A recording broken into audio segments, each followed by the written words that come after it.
to another edition of Beyond the Game, presented by TV Sports. I am your host, Steve Hayes, and today we have Fago Franklin, Keenan Atchison, Jalen Hayes joining us today. This is Beyond the Game Special Edition. We're going to talk some sports, and without further ado, we're going to jump right into it. We're going to start with NBA free agency.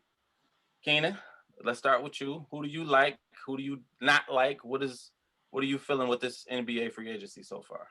All right, what I like so far, I do like what the Pistons are doing. They stockpiling on draft capital rather. They had 3 first rounders. They moved a couple pieces. They also signed a few guys where they can move them if they don't feel as though they're competitive enough, and they have tradable contracts. Nothing over 3 years, so those are movable contracts. I like the fact that Phoenix went out and got Chris Paul. I think that's what they were missing, is like a leader, you know what I'm saying, that's going to take Devin Booker to that next level. Also like what the Lakers did. Lakers looking good, look like they primed to go back and repeat. I just seen Bam is working on his extension out there in Miami.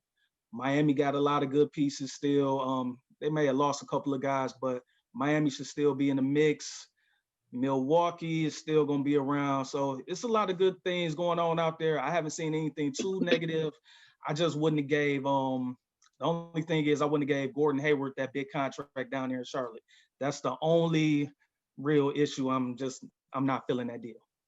Gordon Hayward is definitely a head scratcher, but I'm going to just throw it to Fago because I'm not even going to comment on that one.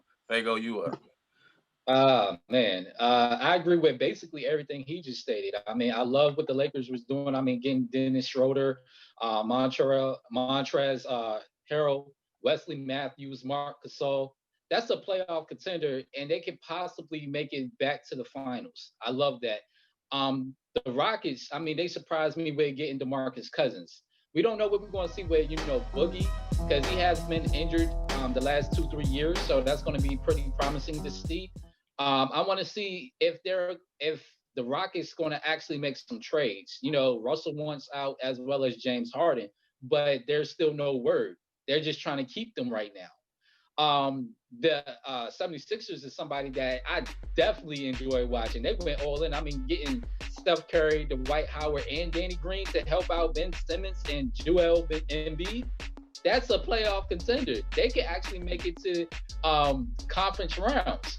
So I could see that. Instead of being, I think it was a 7th seed this season, they could actually jump off to being maybe like a 3rd or 4th seed. The team that I'm kind of disappointed in is the Bucks. I mean, you got to keep Giannis. I mean, you picked up Drew Holiday, Bobby Portis, DJ Augustine, and Jalen Adams. You got those pieces, but is it enough to keep Giannis there? I don't think so. Jalen, we're gonna go to you. I'm gonna keep mine short and sweet. I'm the biggest Lakers fan ever, that there ever was, and I think they won free agency. Like I think they completely just took it over. Just the pieces that they added onto an already championship built team, and even like the players that left and are on other teams now, it's like they didn't miss a beat. Rob Pelinka just put it all into place. Everything is set perfectly, I think, in LA. And that's it. So, Fago, I want to ask you, you feel the 76ers are in prime position to make a championship run with this roster so far? They better. It's all they're going all in, man. I mean, you pick up those big pieces. It shouldn't be no, I'm sorry, we exited the first round early. There shouldn't be none of that. They should either go deep in the playoffs or either go back to the Eastern Conference Finals. Period, point blank. And Keenan, when you mentioned the Detroit Pistons, you feel like this is a setup for the future? You feel like they're not worried about next year? This is really just a setup. You're really just getting primed for 2021, 2022, with new draft picks coming in, younger players. Supposedly the 2021 and the 2022 draft class is supposed to be way better than this past 2020 draft class. So, yeah, absolutely. And you got young players there. You got Jeremy Grant coming in. You only got for the noise in my background. It's all good. You got Jeremy Grant coming in only for 3 years, but and you were able to pull him away from Denver And from what I'm understanding, Denver offered him the same exact contract. So his level of comfortability with the GM here, Troy Weaver, probably played a big role and a big part for him to come here. So we got Keenan filling Detroit Pistons made a big splash. We got Fago filling the 76ers made a big splash. And we got Jalen filling the Lakers made a big splash. I will say the Lakers surprised me with adding Schroeder, Matthews, being able to steal Harrell and stealing Gasol, because the Raptors were pretty much in position to get him back. But I was very surprised that the Lakers were able to pull off all that coming off a championship win. That was surprising to be able to do that. But I do like the Pistons moves.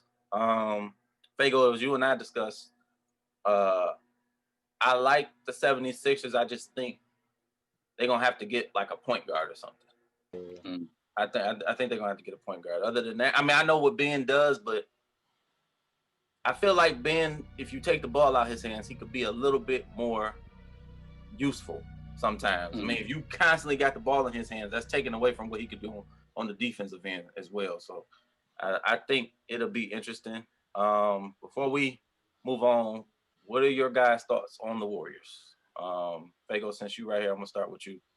What is your Warriors, Steph, Draymond, obviously having to go this without Clay, drafting James Wiseman, trading for Kelly Oubre, adding Brandon Wanamaker? Yep. And then Kent Bazemore. I don't understand the Kent Bazemore, but adding Kent Bazemore. I'm just saying I don't understand the Kent Bazemore, but adding him, what do you think their chances are this coming NBA season? They're going to make the playoffs.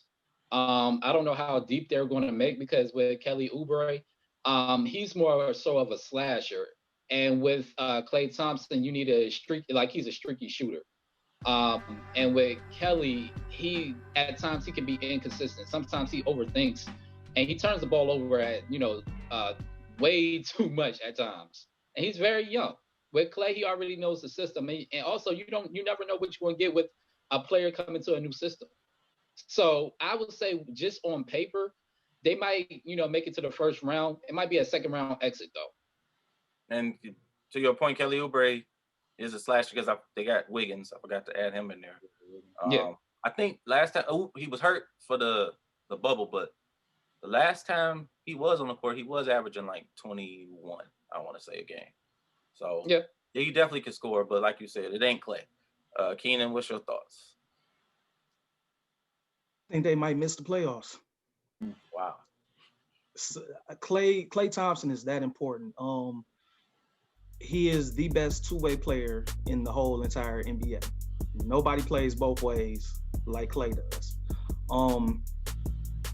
It's gonna force teams to play more honest, and it's gonna make teams easier to defend one-on-one. Whereas, if you decide, okay, we about to double up on Steph and prevent this outside shot.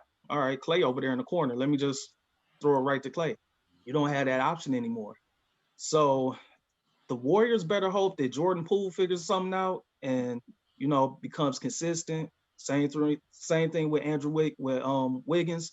They got to get consistent out there on the perimeter. Wiggins really gonna have to flip the switch and play defense and shoot the ball. This is really prime opportunity for him to show what he's able to do. So it's gonna fall on his shoulders, and I just don't see it happening, man.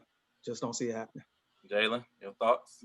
I think the Warriors are assuring. I think they're assuring. I think just to back off what Keenan's saying, I think players like Andrew Wiggins and Kelly Oubre, I think they have to prove us wrong. The ones like us guys saying that they have to show us what they can bring to the table and what they can complement Steph. We know Steph is going to do what he does. He's Steph Curry. So he just needs he needs those pieces, those Andrew Wiggins, the Kelly Oubre's, and I'm surprised to see what Draymond does this year. I don't know. I'm not too high on Draymond after what year is this for Draymond? Like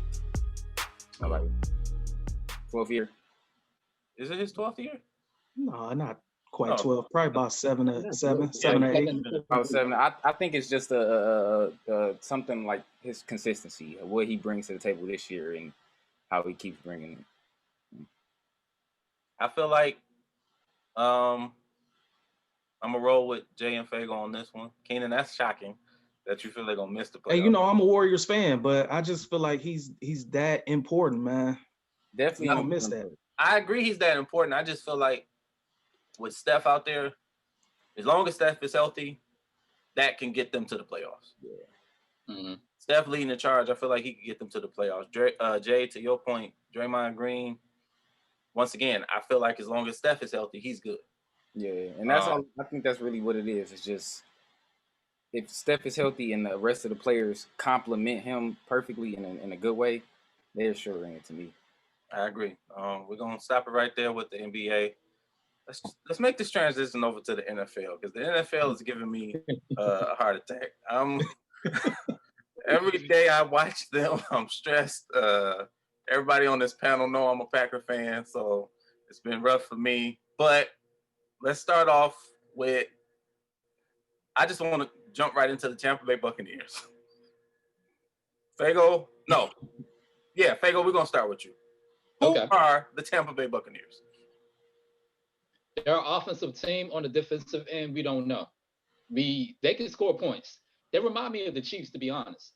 The Chiefs can, stack up points all day, but their defense is suspect as mess. The same thing is going on with the Buccaneers.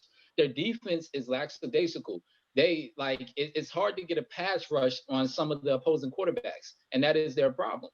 And they give up way too many yards, way too many yards. But again, and they're relying way too much on Tom Brady. He's a 43-year-old man that it looks like he's struggling right now. It's the new offense. I get that. New system for Tom Brady. But also at the same time, it's like they're putting so much on his shoulders and they think he's the miracle man. So my whole thing, and you got to implicate Gronk a little bit more. He disappeared. Like, why did you go get him if he's going to be non-existent, to be honest? To your credit, Fago, I think I think they want to implicate Gronk, but I think Gronk is old as far as football goes. I think he done took a lot of injuries. I think he done been banged up a lot. I don't the connection him and Brady had. Basically, I feel like whenever they score a touchdown with Tampa Bay, it's just off muscle memory. I don't feel like it's necessarily the plays that's being ran for them because they just have a connection already. But I agree, they are putting a lot on Brady's shoulders. Keenan, we're gonna shoot it to you. With Hold them, on, hold on. I oh forgot no, real sorry, quick. go ahead. And they forgot, and they need to go back to actually running the ball. Like, yes. You cannot sit there and throw over 40 passes. You got to at least, keep the defense honest. With a 43-year-old quarterback. Yeah. you ain't getting no 43-year-old quarterback trying to throw the ball 50 times. Like, come on, man. What are you doing? Keenan, we're going to go to you. Who are the Tampa Bay Buccaneers to you? They are who we thought they were, which is probably a 7-9 to 9-17. They're average. Currently 6 seed. Currently a 6 seed. Yes. They could slip, but I mean, I think they'll probably make the playoffs. But to add on to what Fago was saying, man, you got to run the ball. You got Tom Brady back there. Bruce Arians' offense, you want to push the ball down the field, take them big shots. That's not Tom Brady's game. He's 43. You got to depend on them short little throws out to the running back. Maybe put Ronald Jones out there and utilize him like you did to James White in New England. Do that, and then you got Antonio Brown. I think that was more so to offset Godwin and what's the other guy, Scotty Miller, to go across the middle. You need them good intermediate routes, whereas Mike Evans is a jump ball. He's going to go get up and go get it. So I think Tom Brady just don't have an arm anymore to launch it and be in that type of offense where you got to go downfield. I think offenses are kind of like starting to figure out Todd Bowles a little bit in his defensive schemes, which is, primarily a lot of blitz, but they're not getting enough pressure like they was getting earlier in the season. So he's going to have to make some modify and make some changes so that they can ramp the defense back up. Because at one point in time, they were arguably one of the better defenses in the league. So we'll see where they're going to go from there. Jalen? I think the Tampa Bay Buccaneers are a complete paper team. I think they look good on paper, and that's it. I haven't really seen much out of the. I mean, I'm not really a Tom Brady fan or anything, but I have not seen Tom Brady. I have not seen the Tom Brady of, oh yeah, he is older, but he said he could still play football. He said he could still play at a high level. I've not seen that. The Tampa Bay Buccaneers completely look like a paper football team. They look perfectly fine when you see them walk into the stadium. As soon as they hit the field, it's like, all right, where's the production that we need to see from these guys? You can't discredit Antonio Brown. You can't discredit the receiving core that they have, the running back core that they have, the quarterback that they have. You can't discredit those players, but until those players show and perform, they're just a paper team to me. Now, Tom They're Brady. the NFL version of the Clippers. Yeah. Yeah. Now, Yeah. Tom Brady is clearly a Hall of Fame quarterback. I'm gonna start with Fago, and I'm gonna take it all the way around. Do you guys feel like he was possibly a system quarterback? No, actually, he's doing pretty good. Mind you, the Buccaneers are still over 500. I don't care what nobody says. He's having a bad game, or a lot of people feel like he's having a bad season. But I think he has over 18 touchdowns. That's not a bad. That's not a bad season. It's just we're so accustomed to seeing Tom Brady win and them being atop of their division that now he's getting more criticized a little bit more. And you also have to look at it. It's just like his first year without the Patriots. He's actually doing better than the Patriots organization right now. So at the end of the day, I feel like Tom Brady's just being Tom Brady. It's just that defense. We already seen that the Buccaneers can put up numbers. They are an offensive team. However, their defense is suspect. So to answer your question, no, I think he's doing what he has to do. It's just more so they don't really have an offensive line, and their defense gives up way too many yards. Keenan? He was a system quarterback. However, that I don't think that diminishes his greatness. The man is the GOAT.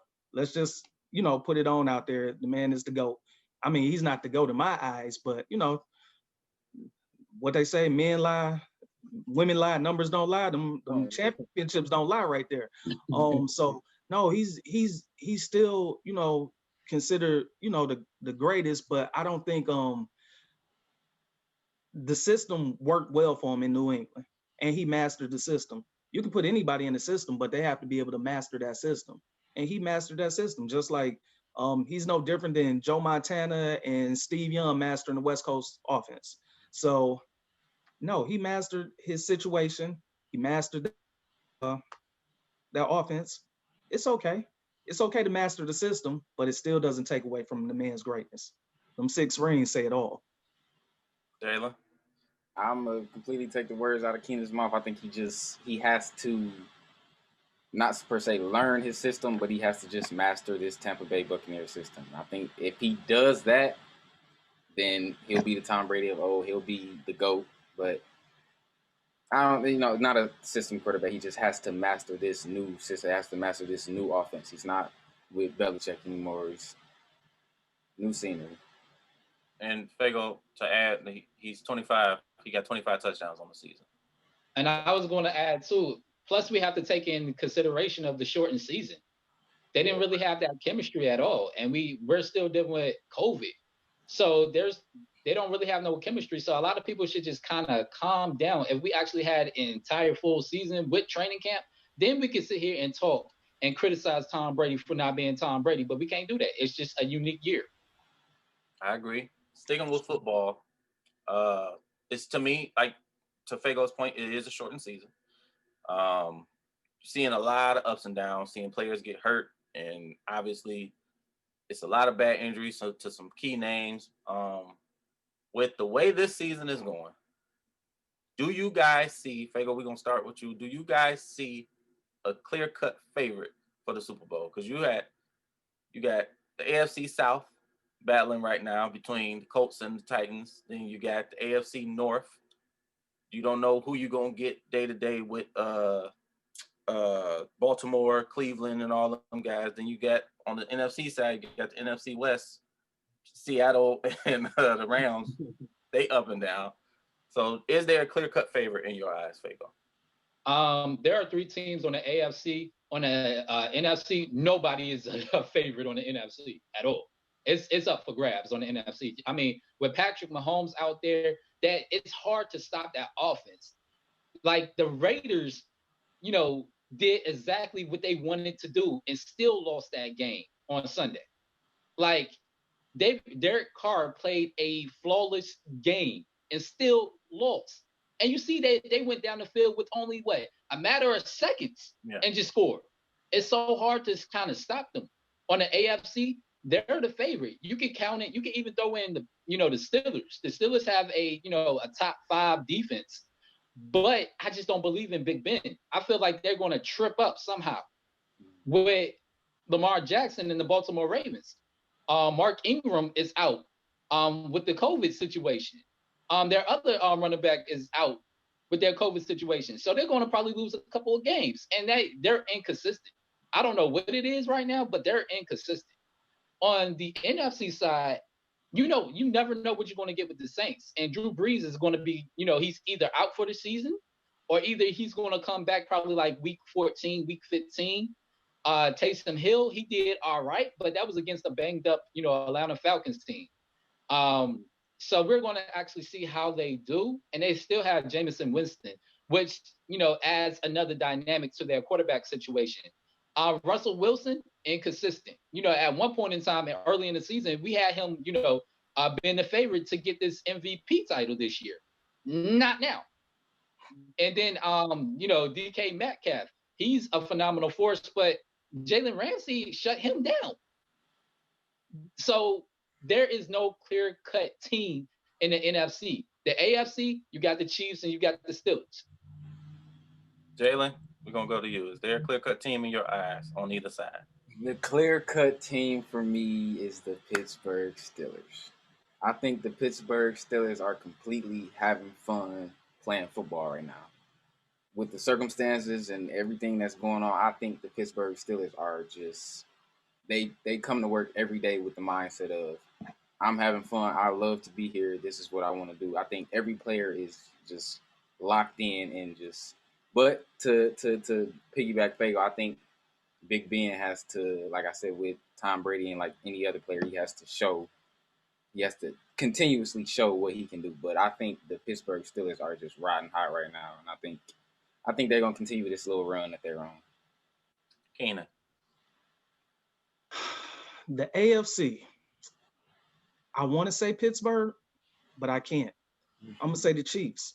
And the reason why I say I can't say Pittsburgh is even though their defense is looking outstanding and they haven't missed a beat, they still missing Devin Bush. Devin Bush kind of like was the cog, like really like since he came in as a rookie last year, he's your primary linebacker. He's the one calling out all the plays and everything. So I think down the line you're gonna miss that. Then I just, Big Ben gets injured. So I'm just worried about how he's going to hold up as the season progresses. As far as the Chiefs, Pat Mahomes is Pat Mahomes, best quarterback in the league, hands down. Who else I like out the AFC is also the Colts. When you got a good defense, Phillip Rivers, though, he's older too. So, I wonder how long, but the thing that the Colts do correct, they run the ball a lot. They primarily use their run game and their defense. That's really what they rely on. The NFC, wide open, like you guys said. The favorite for me out the NFC would probably be the Saints, but they've been the favorite for about the past 2-3 years now, and always find a way to falter. But Alvin Kamara looks great out there. Their defense is looking great. So I think they're going to hold on and, rely on those two phases of their game so that they can come out on top. So we shall see what's going to happen out there. It damn sure won't be the Dallas Cowboys. I first of all, yes, we know that. The What NFC, Green Bay Packers?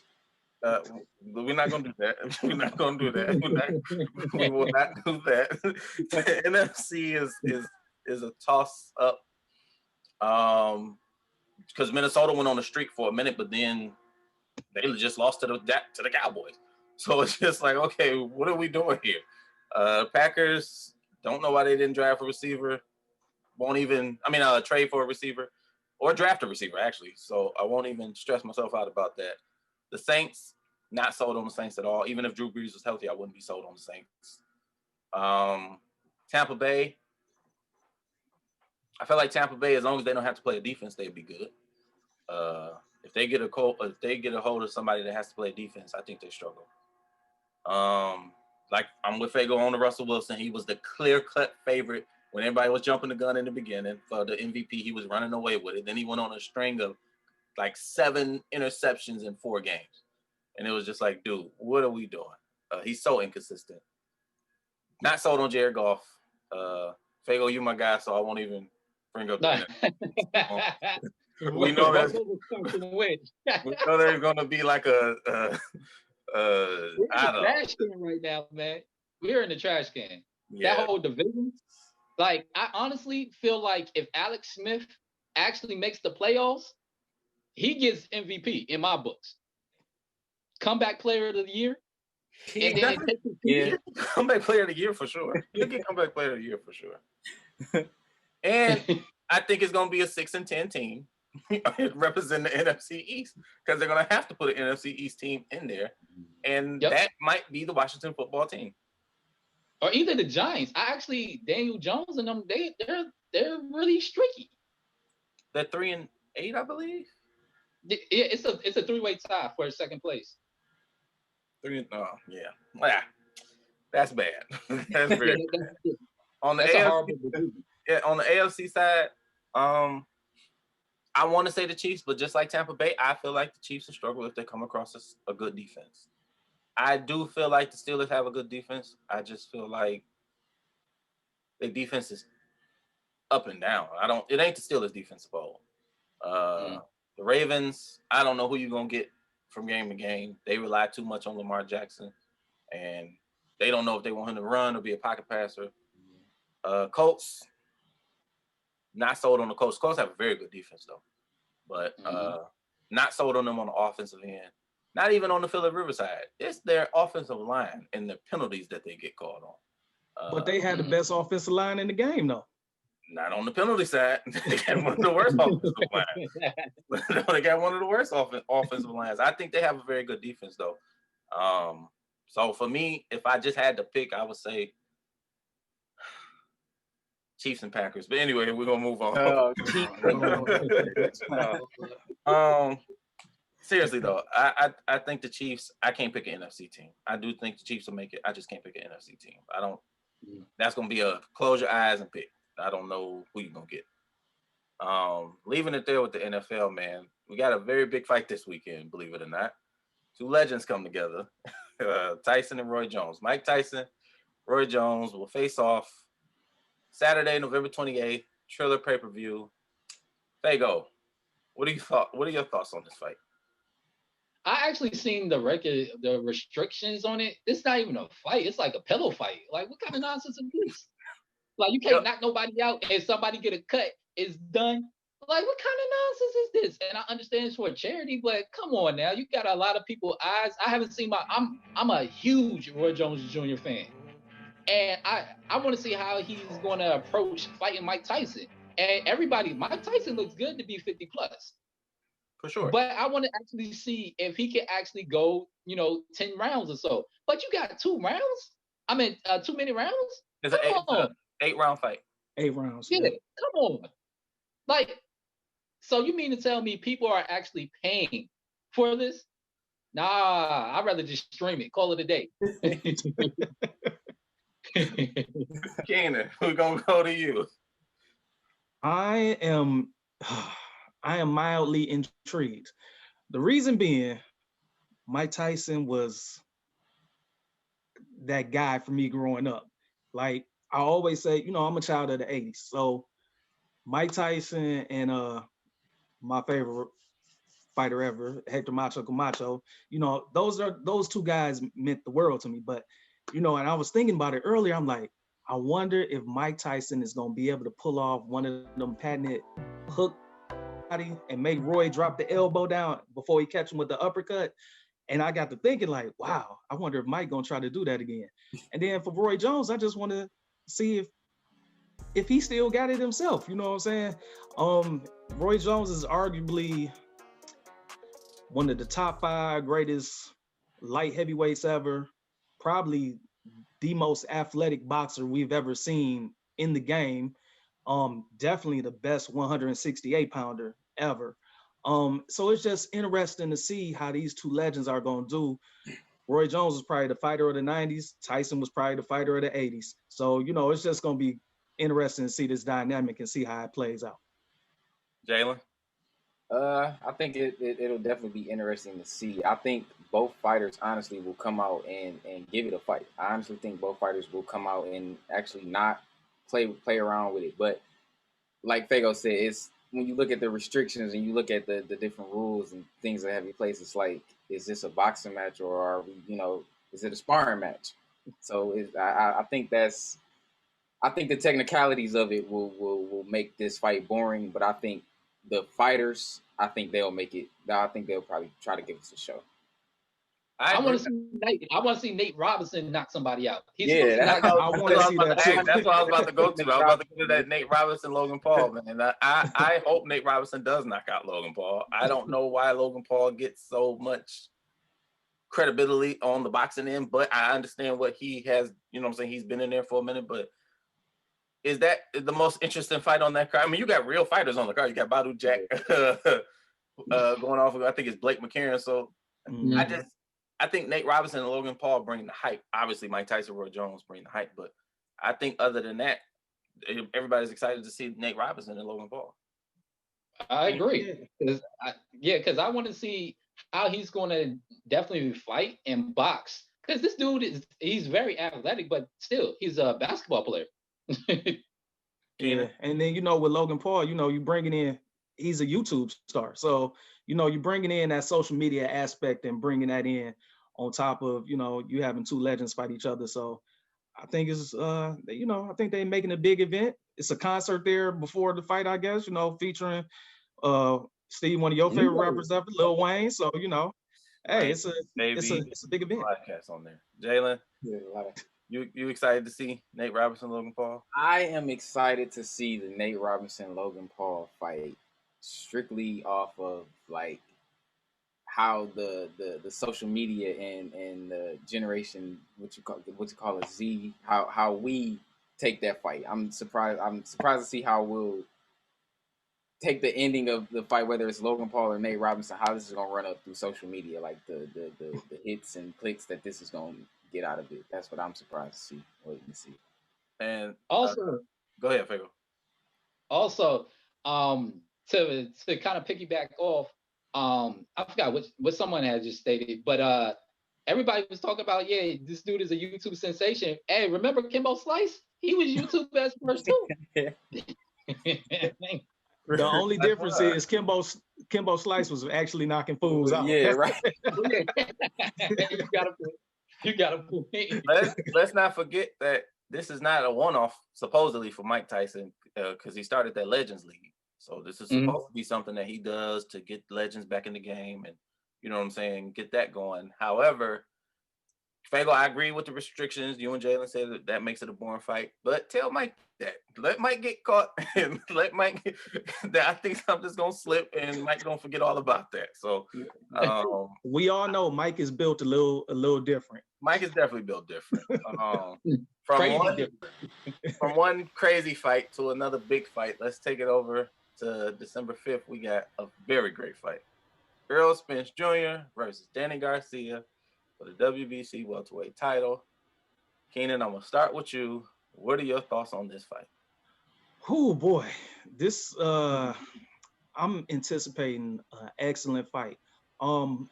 If it was pre-accident Errol Spence and Danny Garcia were fighting, I would probably say 65-35 in the favor of Errol Spence Jr. Post accident, I gotta put it at around 55-45. It's almost a 50-50 fight to me. And the reason being is just, to be in a traumatic accident like that, to see how he's going to be able to respond and come back. You fighting a heavy somebody with some heavy hands. Danny throw them no look left hooks, and hey, it could be lights out for Errol Spence if he's not careful. So, and it's his first fight back. I would have, if I was him, I would have taken a soft touch instead of, going right on in there with the big dogs again. But that just shows you the mentality and the mindset of Errol Spence Jr. And he's a fantastic champion, and I'm just looking forward to seeing a great fight. Jalen, what are your thoughts on this fight? I'm excited for this fight. Can you hear me? Yeah, I hear you. Okay. No, I'm excited for this fight. I'm excited because, like Keena said, this is the past accident Spence, and this is after two losses for Garcia. So I feel like both of these fighters have something that they're fighting for. So I feel like with that in mind, both of these fighters are coming in to. Danny Garcia is coming in to knock Errol Spence out. Errol Spence is coming in to knock Danny Garcia out. In my opinion, I think it's a 50-50. I'm not high on either fighter right now, but I think it'll be a dog fight, and I'm excited to see this fight. There you go. As everybody just stated, I'm gonna have to agree. I'm just pretty excited about the fight. I know Danny Garcia. He's always have thrown, a nice combination with the jabs and the uppercuts. He has some heavy hands. With Spence Jr., as everybody just stated before, we're going to actually we're going to wait to see how he responds coming back from those injuries from that car accident. We already know he's a vicious fighter, and he throws a nice left hook. So that's going to be pretty interesting to see if he baits Danny into a hook, and then hit him with one of them haymakers that makes him fall out on the ground or whatever. But yeah, like I said before, I think this is going to go, a good 12 rounds of hard, intense boxing, and I'm ready for it. I agree with everything everybody said. If Spence can, I feel like from the pictures he's in shape to do it, but if he can come back mentally, I think that's going to play the factor. As long as he can recover mentally.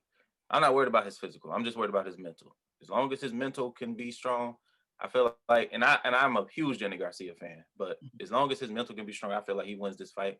Because unfortunately, Danny Garcia, to Fago's point, very heavy puncher, but he is one-dimensional.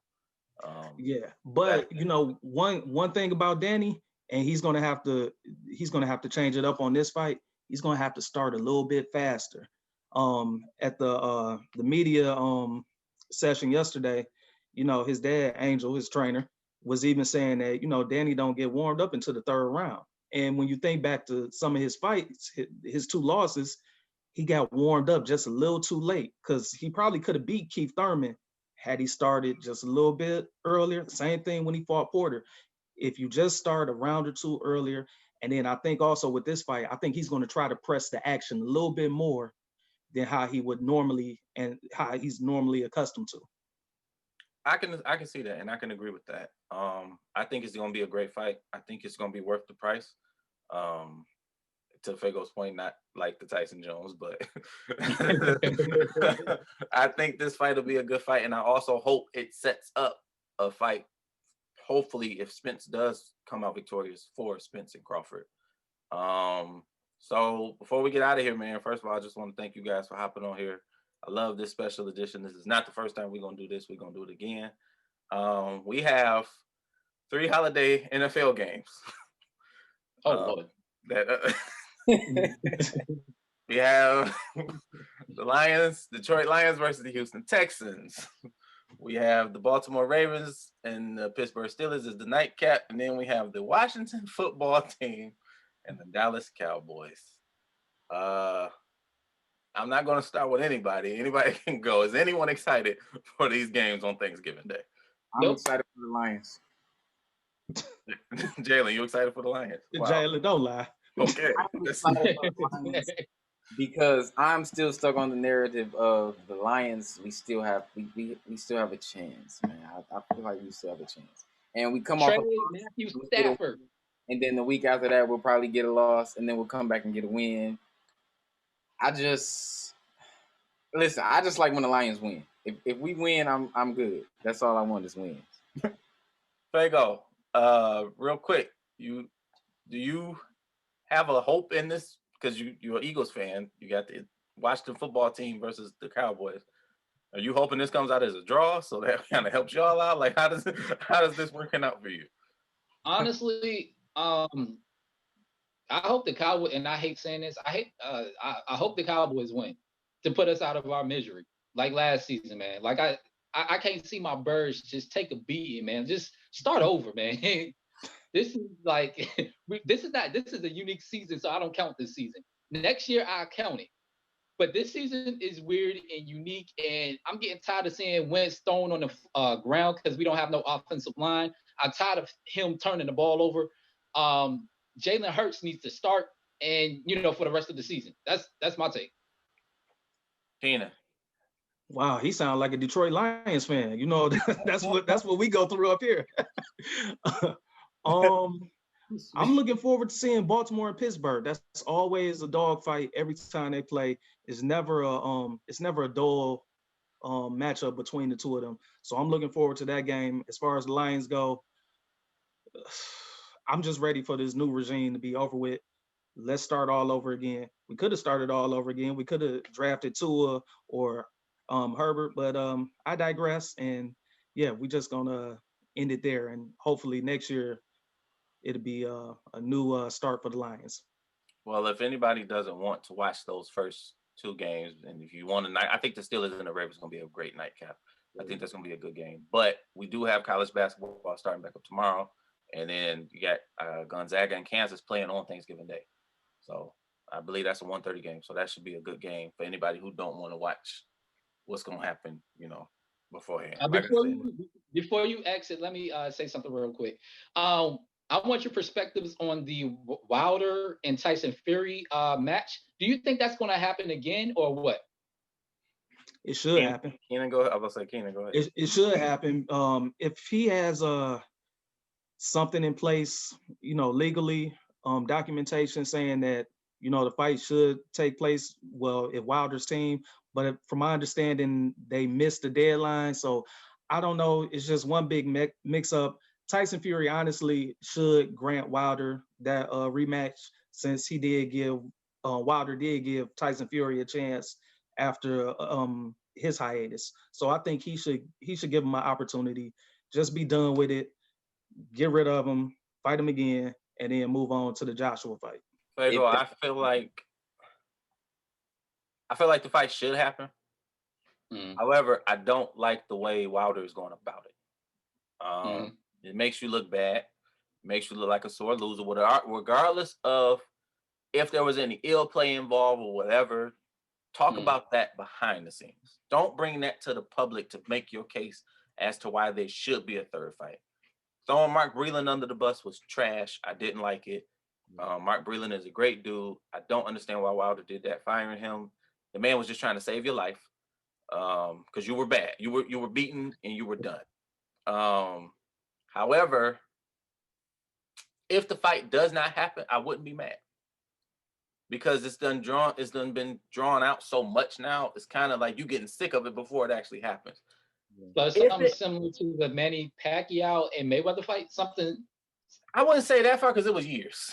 Like it was years before that. I wouldn't say that far. It was the Manny Pacquiao Mayweather fight was years in the making. But for this, if the fight does take place, I'm picking Fury to win. I don't know if he'll win in the fashion that he won the second fight, but I feel he won the first fight. If Wilder wouldn't have got that knockdown, I think Fury would have won that fight. I'm picking Fury to win based off Wilder. I don't know if Wilder can separate being angry going into that ring. I don't know if he can. And Wilder is a puncher. That's all he does. That's what he has. I don't see him changing anything up. You can't teach old dog new tricks. If you done got to this point doing this way, why would you change it at this? You know what I'm saying? So I feel like Fury could take advantage of that because he's the boxer. I I hope the fight happens, but I wouldn't be mad if it didn't. So do you think that if they don't have the fight, that somehow, some way that Fury fights Anthony Joshua, and Anthony Joshua ends up taking the belt from Fury? Do you think Wilder has a shot now, and he's going to be like more aggressive with trying to get that match? Wilder has a better shot against Joshua than he does against Fury. Okay. Joshua has lapses in the ring from time to time, which was evident when he fought Ruiz and honestly when he fought Klitschko. Now I will give AJ some credit. He has looked better since he fought again when he fought Ruiz too. He boxed him more so. Yeah, I think Wilder has a better shot against Joshua than he does against Fury. I think Fury, honestly, as far as my radar goes, he's probably top 10 pound for pound, easy. He's that good. He's that nimble on his feet. Fury got some real deal skills in there. Jalen? Okay. Jalen, you with us? We must have lost Jay. I'll end it like this. I think Joshua Wilder has a better chance of coming together. But I don't see a scenario where Joshua beats Fury. I feel like it's the same. I feel like Joshua's more skilled than Wilder on the boxing end, but I feel like Fury is literally that's what he is, a boxer. He's a talented fighter, and he knows how to work around that. When he beat Klitschko, and everybody didn't like the way he won, of course he got, he dropped dirty on that, Keenan? No, he didn't. Oh, I think he might. He was dirty in between when they was about to do a rematch. So even though he didn't win in the fashion everybody wanted him to win, he beat him purely off boxing. And to me, I feel like Joshua and Klitschko has some of the same similarities in style when it comes to, I feel like they're a little similar when it comes to that. So I definitely think Fury reigns supreme in either way. You know what I'm saying? But if Joshua Wilder fights, I pick Joshua to win that fight. So, well, I truly appreciate you guys for hopping on here. Like I said, man, it will not be the last time we do this. I like this. I wish you guys a happy holiday. Keenan, watch your Lions. They go root for the Cowboys. We lost Jay, but I know I'm going to hit him up, but we appreciate him for hopping on too. Once again, man, this is Beyond the Game. This was a special edition brought to you by TV Sports. Hope everybody out there have a safe and happy holiday, man. We out.